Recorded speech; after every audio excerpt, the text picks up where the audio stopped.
Bonjour tout le monde, je suis Aziz Briche, professeur de français au lycée qualifiant Moussa Ben Nusayr, direction provinciale de Lyon.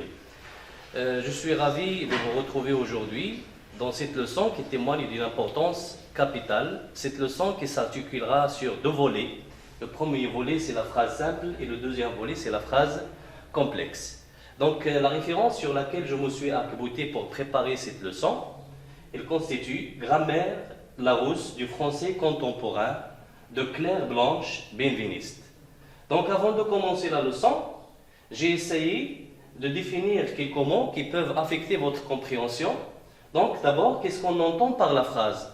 C'est quoi une phrase? La phrase est un ensemble de mots rassemblés de manière structurée et porteur d'un sens autonome, c'est-à-dire un ensemble de mots structurés entre eux, c'est-à-dire connectés entre eux et ayant un sens. Et la question de sens ici est plus difficile à intégrer, car on peut écrire un texte qui n'a pas forcément de sens au premier abord, c'est-à-dire dès la première lecture, il peut ne pas avoir de sens, comme dans le cas des textes poétiques ou bien dans le cas des figures de style.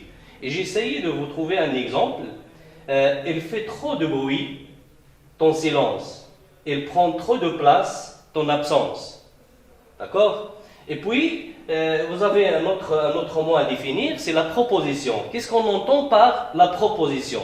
On a dit que la phrase est un ensemble de mots, alors que la proposition est un constituant de cette phrase, c'est un constituant de la phrase. Elle se compose d'un sujet et d'un groupe verbal. Verbal, bien sûr, conjugué. Un verbe conjugué à un mode personnel. On peut dire que chaque verbe conjugué constitue une proposition. Donc, une proposition est un syntagme articulé autour d'un verbe. D'accord? La chose qui nous permet d'aller jusqu'à dire que la phrase, d'accord, renferme la proposition. D'accord? Et la proposition est un élément constituant de la phrase. Donc, je vais passer directement sur la phrase simple. Qu'est-ce qu'on entend par la phrase simple? On entend par la phrase simple, c'est le plus petit énoncé offrant un sens complet. On distingue donc la phrase simple à un seul élément. Donc, la phrase, elle peut être réduite à un seul élément. Donc, par exemple, dans le cas, il pleut.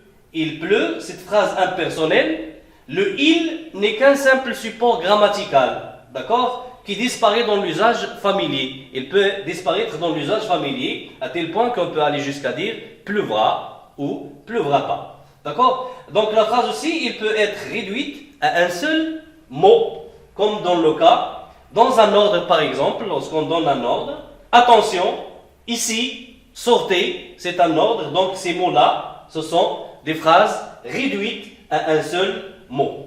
Ou bien, dans une interpellation, so, valet, ou bien aussi dans une exclamation, lorsque je dis curieux, bizarre, tout cela constitue des phrases réduites à un seul élément. Donc le deuxième cas de la phrase simple, c'est la phrase simple à plusieurs éléments. Dans l'exemple suivant, dans cette maison, Mathilde connut des moments de terreur folle.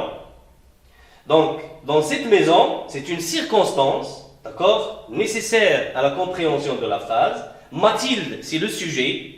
Et puis, des moments de terreur folle, ils constituent un complément d'objet.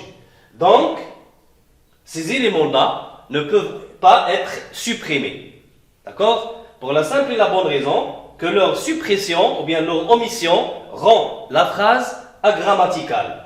Ou bien, comme il est dans le cas, ici, elle était la gardienne du collège. La gardienne du collège, elle constitue un attribut de sujet et son omission rend la phrase agrammaticale. Donc, je peux retenir que les éléments soulignés ici dans ces phrases-là, dans ces deux phrases, ce sont des éléments essentiels et fondamentaux à la construction de la phrase. Il y a un deuxième exemple, ici, c'est le petit chien de mes enfants jappait. Les éléments soulignés sont facultatifs et leur omission ne rend pas la phrase agrammaticale. À tel point que je peux dire le chien jappait. Je peux réduire la phrase à une phrase minimale mais qui a un sens. Donc, dans la deuxième partie, nous allons voir la phrase complexe. Donc dans la deuxième partie, nous allons aborder la phrase complexe. Une phrase complexe dénomme une entité syntaxique qui réunit au moins deux phrases simples, c'est-à-dire deux verbes établissant un rapport, soit de juxtaposition ou de coordination, ou bien de subordination. Donc je vais commencer par le rapport de la juxtaposition. Quand les propositions sont juxtaposées, elles sont séparées par une ponctuation. Cette ponctuation soit une virgule, soit le point-virgule, ou bien les deux points, d'accord? Donc je vais vous donner un exemple. Nous parlons, nous rêvons.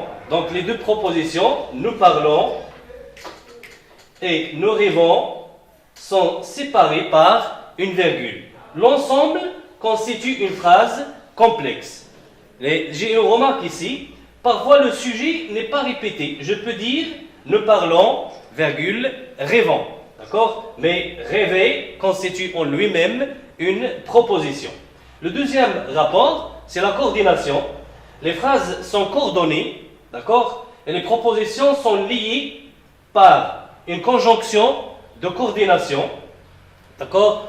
Qui sont dans la liste fameuse des conjonctions de coordination, mais, ou, et, donc, or, ni, car, d'accord? Et si j'ai pris l'exemple de mais, j'aime le fromage, mais je n'aime pas le lait. J'aime le fromage, c'est une proposition autonome, et je n'aime pas le lait, c'est une autre proposition aussi indépendante, mais elles sont reliées par la conjonction de coordination mais, d'accord? Et l'ensemble de la phrase, c'est une phrase complexe, d'accord? Le deuxième cas dans la coordination, c'est les propositions, lorsque les propositions sont reliées par un adverbe de liaison, à savoir ainsi, alors, ensuite, puis, et ainsi de suite, d'accord? Je me contente de vous donner un exemple par puis. J'écoute le professeur, puis je fais l'exercice. J'écoute le professeur, c'est la première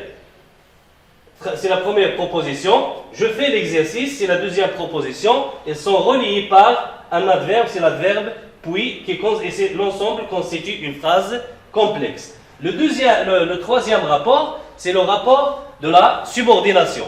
La subordination veut dire que la proposition subordonnée, d'accord, et qui dit subordonné dit semi ou bien dépendant. La proposition subordonnée, c'est-à-dire elle est sous le régime d'une autre proposition, c'est-à-dire elle dépend de la proposition principale. Les propositions sont reliées par une conjonction de subordination comme lorsque, quand, que, si et ainsi de suite. D'accord? Exemple, j'ai du temps quand je suis en vacances. J'ai du temps quand je suis en vacances. J'ai du temps, c'est la proposition principale. Quand je suis en vacances, c'est la proposition subordonnée, d'accord, reliée à la principale, ou bien introduite par la conjonction de temps quand. D'accord? Et tout l'ensemble constitue une phrase complexe. Cette phrase complexe est constituée de la principale, j'ai du temps, et de la subordonnée quand je suis en vacances. D'accord? C'est une subordonnée temporaire. D'accord? Le deuxième cas, les propositions reliées par une locution conjonctive, à savoir, par exemple, conjonctive de subordination, aussitôt que, à mesure que, alors que, et ainsi de suite. Exemple, je fais des études de droit alors que je voulais faire des études de médecine. Donc, on est devant deux propositions. Une proposition principale et une proposition subordonnée. Et cette proposition subordonnée introduite par la locution conjonctive alors que, d'accord, elle est subordonnée et elle est sous le régime ou bien sous la dépendance de la proposition principale. Donc, ou bien, troisième cas de la subordination, les propositions sont reliées par un pronom relatif. Qui, que, où, dans, lequel, laquelle, lesquels, et ainsi de suite. Je lis le livre que j'ai acheté hier. Je lis le livre que j'ai acheté hier. Que ici, il ne s'agit pas d'une conjonction, mais il s'agit d'un pronom relatif qui remplace le complément d'objet direct. D'accord? Donc maintenant, je vais aborder avec vous un exercice, un petit exercice qui porte sur l'ensemble de la leçon. L'exercice est le suivant. La consigne nous dit combien de propositions chacune de ces phrases comprend-elle? La première phrase, elle collectionne des timbres depuis son enfance. Elle collectionne des timbres depuis son enfance. Alors on a dit que la proposition, la phrase simple est constituée d'un seul et unique verbe, alors que la phrase complexe, elle est constituée d'au moins deux verbes et plus. Donc ici on a le verbe, elle collectionne, le verbe collectionner, d'accord, des timbres depuis son enfance. Donc toute la phrase s'articule autour d'un verbe. Donc il s'agit d'une proposition, il s'agit d'une seule proposition, d'accord, qui est constituée par le verbe collectionner. La deuxième phrase, les derniers jours du mois d'août avaient été pluvieux. Les derniers jours du mois d'août avaient été pluvieux. Donc ici on a un seul verbe, d'accord, donc il constitue une seule proposition. Et puis on a dans la troisième phrase, elle me juge digne, d'accord, donc voilà le premier verbe. Donc il me juge digne de ce travail car je le fais minutieusement. Donc on est devant deux verbes, c'est-à-dire deux propositions. 4.